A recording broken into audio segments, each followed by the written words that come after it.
right. Hello, everyone. Welcome back to the Dashcoin Research Podcast. I'm your host, Nicholas Wenzel, and today I'm joined by Nikunj. He is the founder of Creator, an SEO AI platform. Nikunj, it's great to have you here. Yeah, happy to be here and looking forward to our conversation. Me too. Can you tell us a little bit about what Creator is at a high level? Sure. So, a little bit of context. So, I've been in a SaaS AI space for almost 10 plus years now. I've worked with a lot of large scale B2B enterprise companies. Uh, Last year, I decided to leave my full time job and I was doing consulting, helping a lot of my friends build startups and help them set up GTM. Uh, so, one of the problem that I realized a lot of these early stage founders were facing was how do they get organic traffic on the website, right? And so I started running some experiments with them. AI, generative AI, was getting better and better with every new model coming out, and so I did a bunch of experiment like doing programmatic SEO for them, help them create workflows which will write a very value focused content for their blog.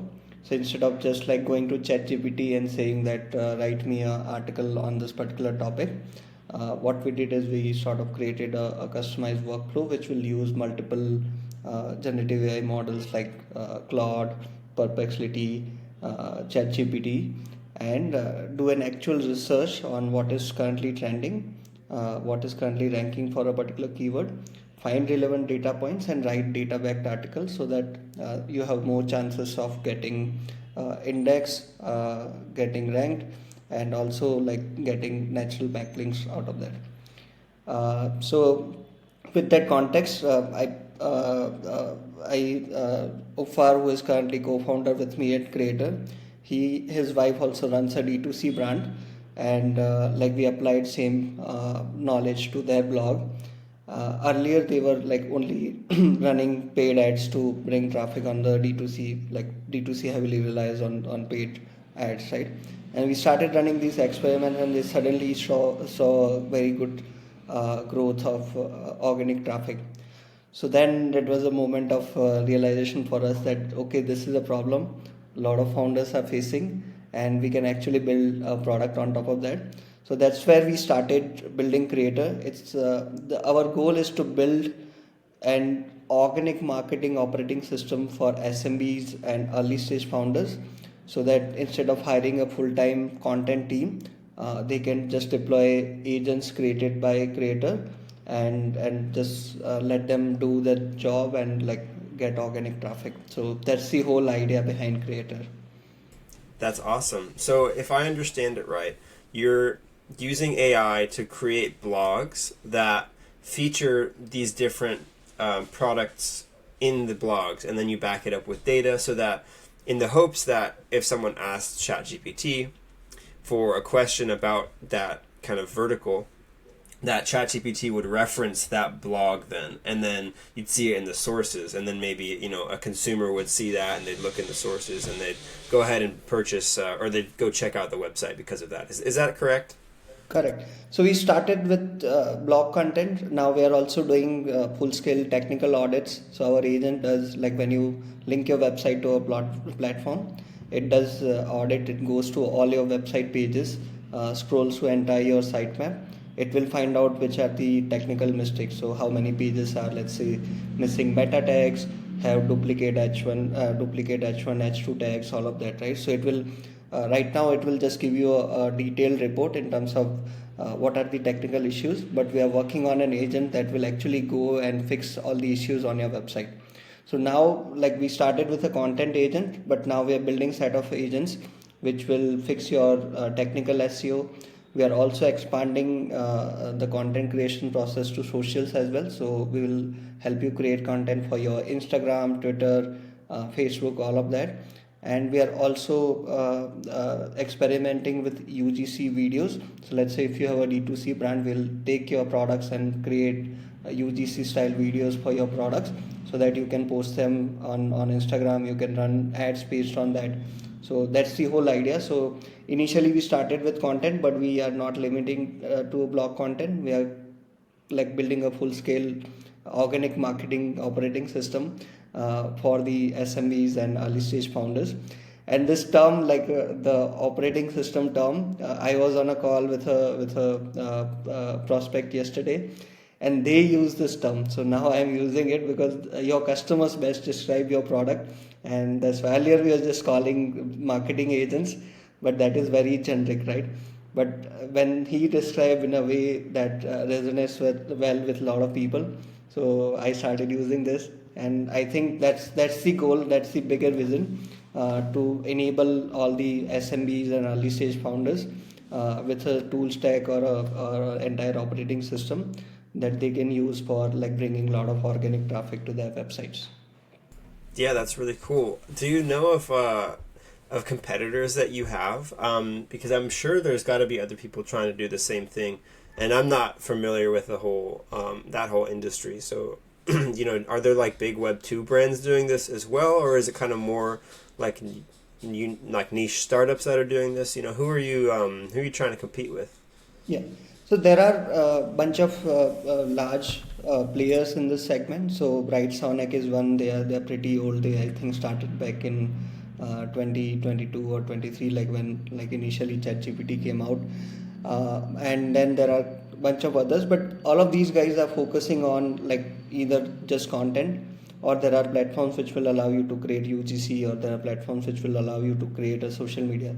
So as a founder, you'll again have to use bunch of different tools to get started, and like bringing all these data points together, everything together takes a lot of time, and then everyone has a different pricing model, so you have to juggle with a different kind of subscription. So we are trying to bring everything under a single umbrella where we become your content engine for all your like website, socials, and any third party platforms that you are using. We help you create content there. So that's the idea. Now imagine like there's like thousands of small medium scale businesses, traditional businesses, they don't even have a chance to get cited on generative AI because they don't like focus on blog content, right? So either they focus on like running ads, or they will optimize the Google business profiles, all of that, right? So like all these generative AI models actually scrape the internet.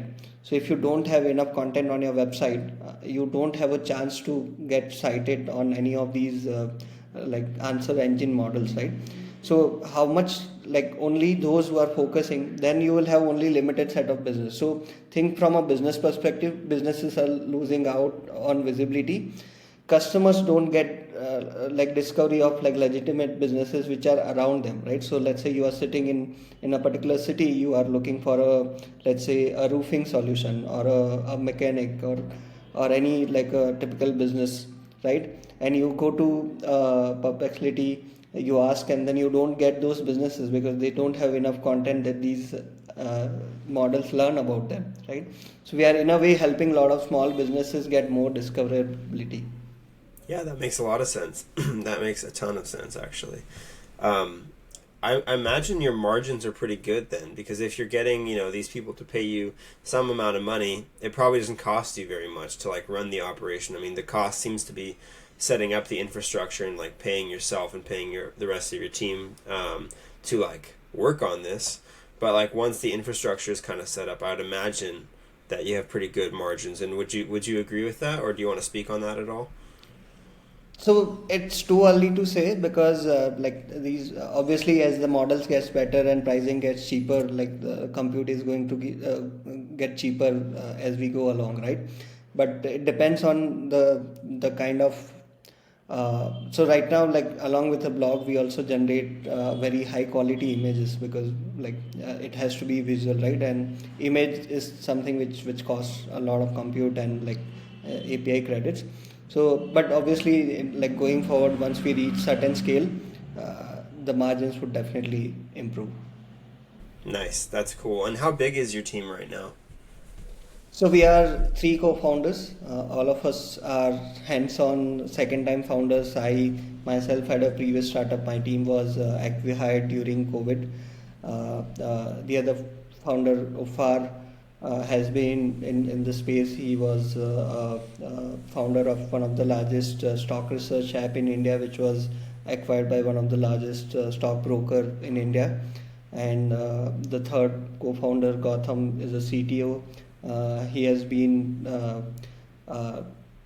serial entrepreneur. He has done 3 startups before, all of them like acquired for multi-million-dollar exits. So I think we are a pretty solid team, and we are here for a very long game. I am very lucky to have found these guys. I have worked with them previously, and then when we started building this together, all pieces came together, and we have a lot of fun building this. And yeah, pretty lucky to have a very solid team beside me. Yeah, that's awesome to know that you guys have such a great team together. I mean, people who have been in startups and had startup experience and even sold previous startups, like that's a very essential. It shows a lot about the team, when you can successfully build something and have it be acquired. It's a really good signal.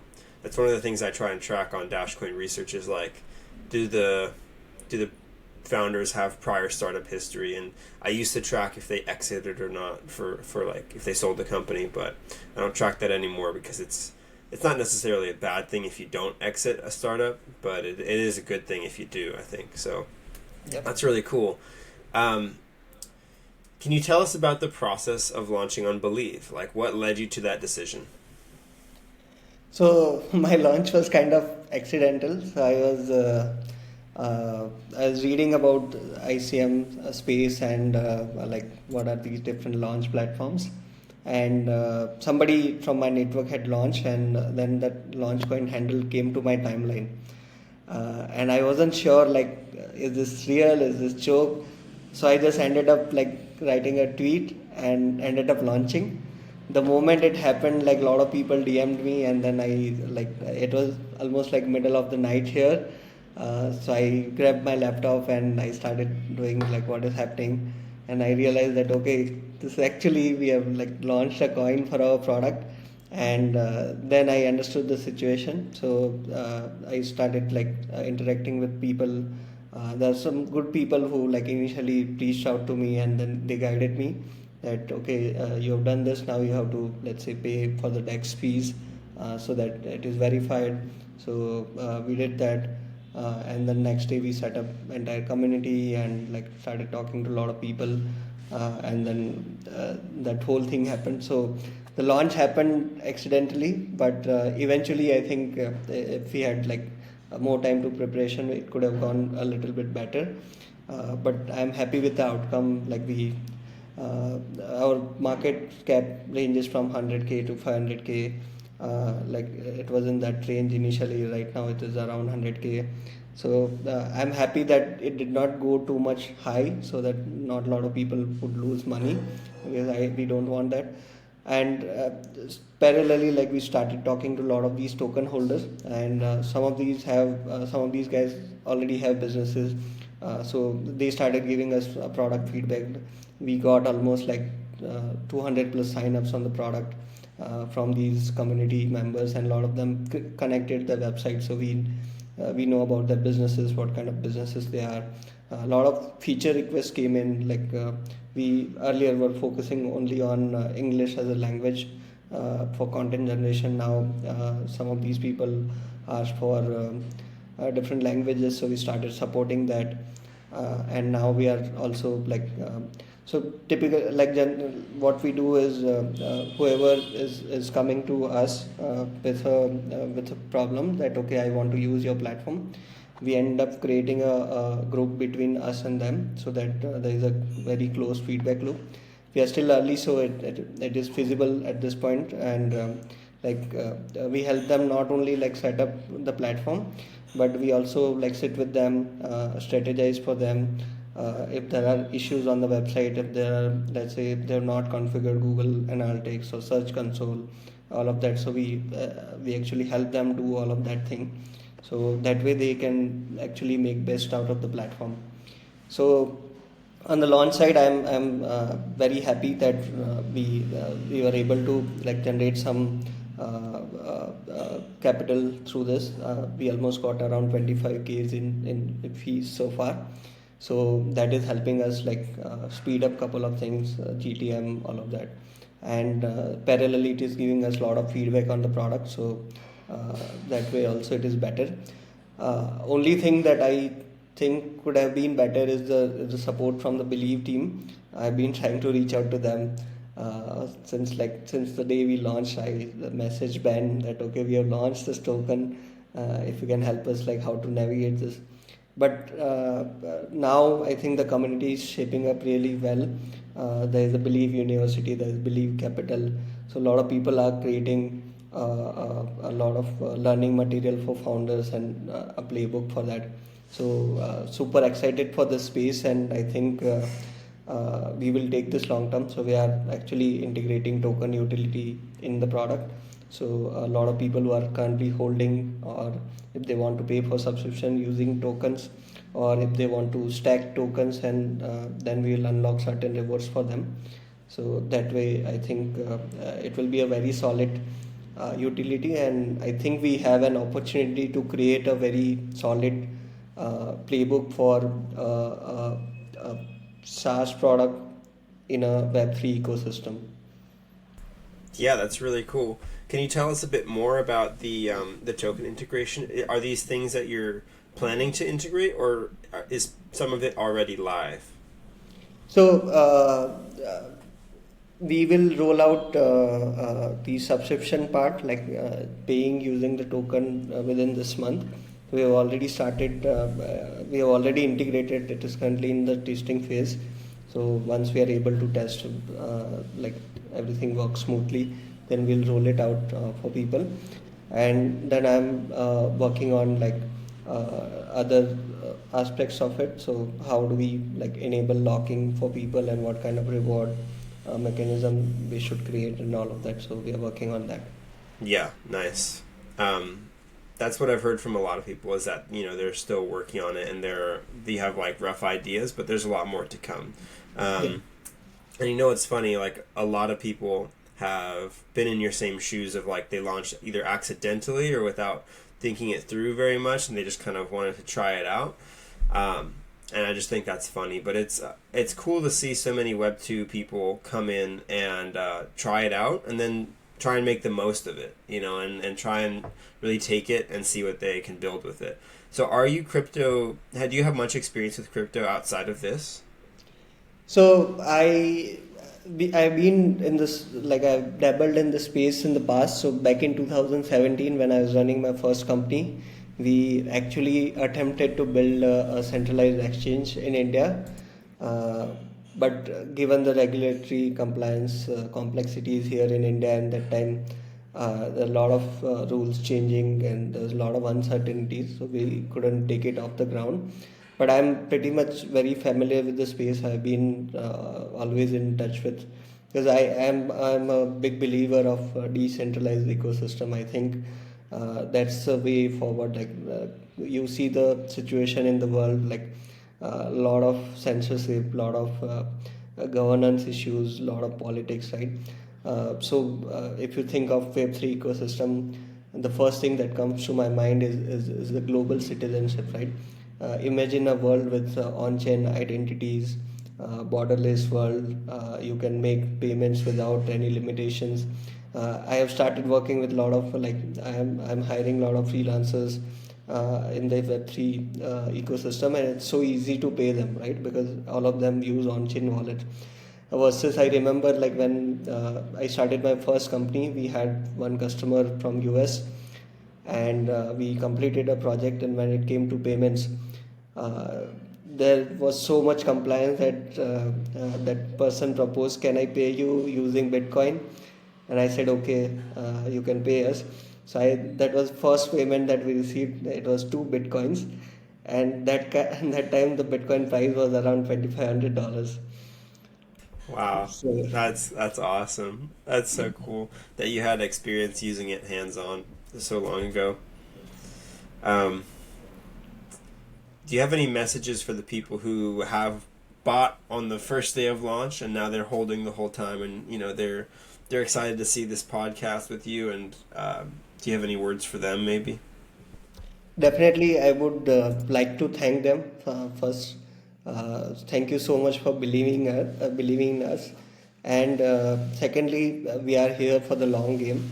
We are not like all three founders have public identities. You can verify us on Twitter, Instagram, LinkedIn, wherever you go. So we are not here to rug pull or anything. We are here to build a solid business on top of this.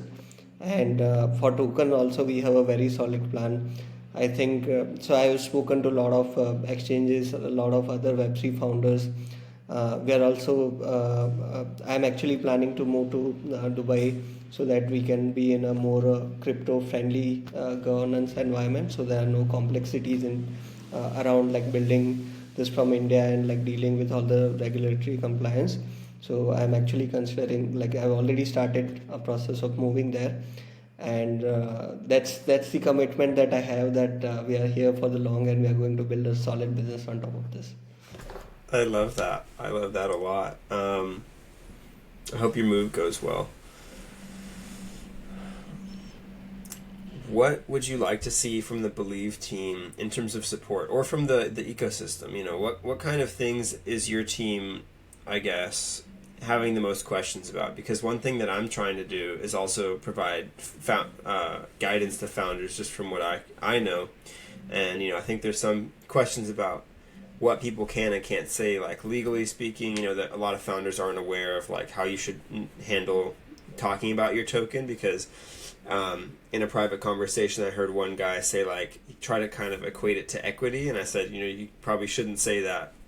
And so I think there's some unknowns about that I want to make more clear. And also, like, how to manage your treasury. I think it's best to hold your treasury in USDC instead of in Solana, for example. So I have some opinions there, but I want to hear your thoughts on, like, what you think founders need to know more of, what there needs to be more of a conversation or more resources for.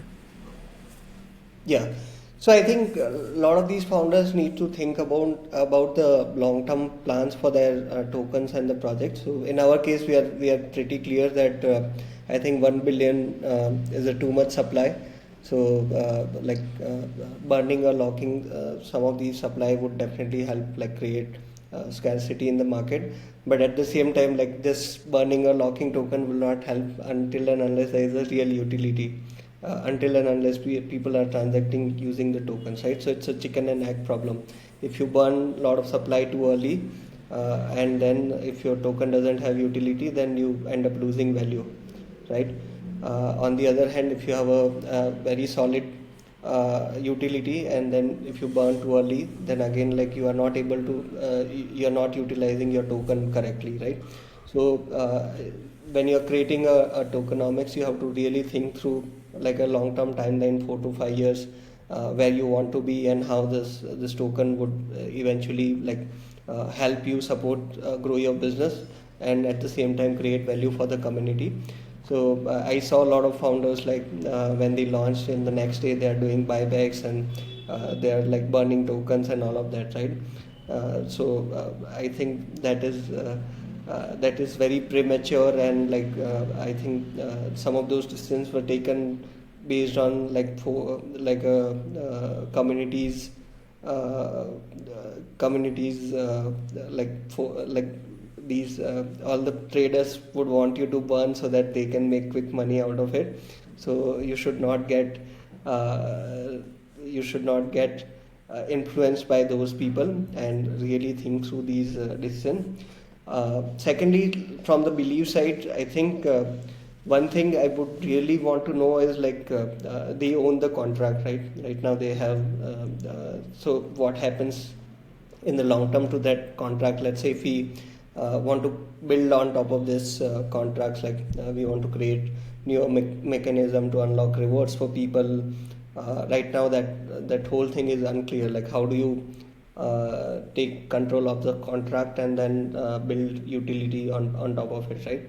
So right now the only way for you to like have people to like pay you in tokens, and maybe use some third party tools to lock those tokens. But if you really want to create a solid utility, probably you need ownership of that contract. So that is something which is unclear right now, but I think Believe team is very solid, and they would definitely think about it. Another thing is there are too many launches, and I think that is harming the reputation of the entire ecosystem. Like on Believe itself, there are like 28,000 plus launches. I know it helps them, more and more launches definitely helps them generate more revenue and like build solid product out of it. But at some point, if you really want to like support genuine founders, then you need to create a solid verification mechanism, ensure that these people are actually building a product and not just like putting up a landing page and like doing smart marketing just to like raise capital and then vanish. Yeah. Yeah, that's an interesting debate. I've heard both sides of the argument that there should be more curation or that it should just be open and anyone can launch. I don't know. I'm kind of undecided on it. I think there's benefits to both versions, but I think they have a good platform and they can keep supporting the real builders, and that's a good middle ground where they can still let people launch, but still like help spotlight the certain real builders. But I don't know. They'll figure it out. It's not in my Yeah. hands. Luckily, that sounds like a stressful job. I don't really envy Ben Pasternak. I think he's got a hard job, and I think they are doing a good job, I believe, and they're trying to build. They're a startup just like all of us, and there's a lot to figure out still. I Well, have a Nikunj, yeah, question go for ahead. you. So Hmm. tell me more about like Dashcoin. Like, why did you start this, and what's the plan for you to like grow this platform? Yeah, so I started it because at first I thought it was interesting that this new kind of coin was coming out. And so I made a Dune dashboard. It's a data analytics thing using the blockchain data. And then I posted it on Twitter and it got some likes and attention. And then someone DM'd me. They're like, "Oh, you should make a coin out of it." And I was like, "What do you mean?" Like, nah, I shouldn't do that. And then I thought, you know what? Why not? Like, I don't know. I've never tried it before. Fuck it. And then I did the tweet. I think if it was more friction than just sending a tweet, I probably wouldn't have. But because it was low friction to do so, I was like, whatever. And I didn't really think much of it. And then the guy said it like instantly bonded, and I couldn't even see it. And then, yeah, I was just kind of running with it. So then I was like, oh, what else can I do? Because there was already kind of different websites doing what my dashboard did, which is just showing different like metrics and showing you all the coins. So I thought, oh, well, these guys already have a better product than me. Like, I got to do something with my coin, otherwise it's just gonna be boring. So I'm gonna try and make a better product. So then I made a website, and it was really bad, and it's still pretty bad in terms of UI, but it's getting better. And my goal has since become to make a platform for research for people who trade these coins. So I think that these coins are here to stay, and I think people need resources to decide what's a good coin and what's a bad coin. Because with meme coins, you can just kind of look at the image and like see if it's kind of funny or not, and then make your understanding based on that. But with this, there's so much more nuance because founders have different backstories, they have different levels of commitment, they have different product ideas. So there's a lot more to be researched, and people don't have time to do all the research themselves. And so I'm thinking my platform is going to be like an aggregator of all this data. So you have it in one spot and you don't have to go search through all people's like LinkedIn and their Twitter profile, and you don't have to like DM the founder to get this information. I'm going to make these podcasts to give you guys a platform to speak and to give the holders a platform to listen and to understand better. And I'm going to create unique data insights. And then what am I going to do with the token? I think I'm going to token gate some of the information. Like right now I have a Telegram group where, I share kind of like early insights with people who are my supporters, because I think that's a fair trade. I have a lot of insights being on the cutting edge of this and spending hours and hours every day learning about it. And I'm going to share those insights with the people who believe in me most, which are the people who hold a good amount of my token. And then I think later on I'll create like a premium version of my website so that, maybe 80% of the data is available to everyone, but then there's small portion of the data where you have to either hold or pay to access it. Just like any SaaS service, you have to pay to access the best features of it. And that's kind of what I'm thinking about it right now. Maybe you can just showing a random idea here, but maybe you can actually build a like a verification API. So any project that launches, anyway you are collecting all of that information, and maybe Believe team can use that API to verify that okay, these founders are public, this is their information, all of that, and then like decide if they want to support their project or not. I think I that like that that would be, idea. yeah, That would be really cool. It's been a fun challenge because I'm not super technical. Like I've never coded anything before this. Really, I coded some SQL so that I could query the blockchain data, but like I've never created a website or anything. So AI has been super helpful. It's not perfect, but it gets me like most of the way there. And so that would be an interesting challenge to do. And yeah, that would be a lot of fun. I'm really trying to integrate myself more into the Believe ecosystem and to like support founders, because I think that's one thing I've been really happy to see is the Believe team can only do so much, but I've found other founders to really be helping each other out more than I expected. Like in the Believe creator Slack, we have everyone giving each other advice on, legal questions or like how do you integrate your token questions, all really important stuff to be talked about. And it's really great to see the founders filling that gap where the Believe team only has so many resources, and we can really do that work ourselves. And like me doing this podcast to help spotlight you guys and give you guys a platform to talk, I think is also really important. It's just a very synergistic relationship between all the founders, and that's been really, really nice to see. right. And another idea is like you should create one badge, like a JavaScript badge, and give all the founders whom like you interact with and you believe in, like in their products, so that they can actually also refer back to you from their website. So we can just put the research badge on the website, and then they can also come to your website. I love that. It seems like so much pressure to try and pick favorites, because like if I give it out to everyone, then it means nothing. But if I give it out to some people, then I might feel bad about like some very friendly people who are nice, but maybe I don't believe in them as much. That's a great idea, though. I like it. Thank you for the input. And this is what I'm talking about. This kind of conversations are really helpful. Like a lot of the great ideas for my website have come from other founders, and that's Yeah. just like really nice to see. So Yeah, thank you. I think you're doing amazing job of like collating all this knowledge, because I think this ecosystem is going to grow, and like you will like I think your platform will become like an encyclopedia for Believe, or not just Believe founders, but I think the entire ICM space. That's the goal. That's really the goal, and this is the first vertical I'm focusing on, the different ICM tokens. But there's I had someone from the virtuals ecosystem reach out to me and ask me to focus on their ecosystem more and interview founders on there, and I'm like, well, I'm so busy right now with this, but maybe in the future. So there's a lot that I want to do with this, and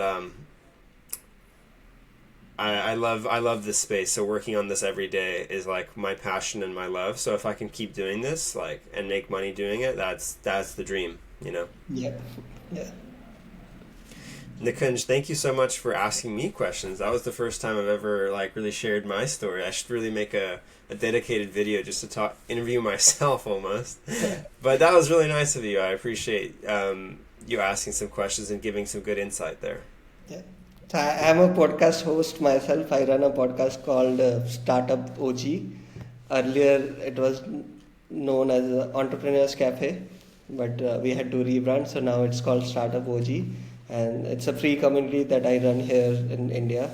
I've been into like startup communities since I started my career. So there is a very uh, large, and India is one of the oldest community called Head Start Network.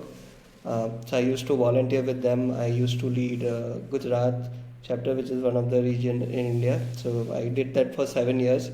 Helped a lot of founders and learned a lot of things in that journey. And then when I moved to Bangalore, I started like building my own network, and I thought, why not like talk to a lot of founders. So started podcasts, then started doing some offline events, and I love talking to like founders and learning from their journeys and what are the unique insights that they have. So yeah, it's been fun. So that podcast host kind of it doesn't go away, right? So you naturally ask questions to others. Yeah, podcasting is super fun. I love talking to all kind of different people and getting just so many insights and different stories. It's always a blast. So Yeah, everyone, check out Startup OGs. I'll put the link in the the YouTube video description. But sure. Nikunj, I think that's all the time we have for today. I super appreciate your time coming on, and it was a lot of fun. Same here, same here. It was lovely talking to you, and I can't wait for this podcast episode to be out and share with the community. Once again, thank you so much, and thanks to the entire creator community for supporting us, believing in us, and we continue to build. We continue to build. Thank you everyone for believing.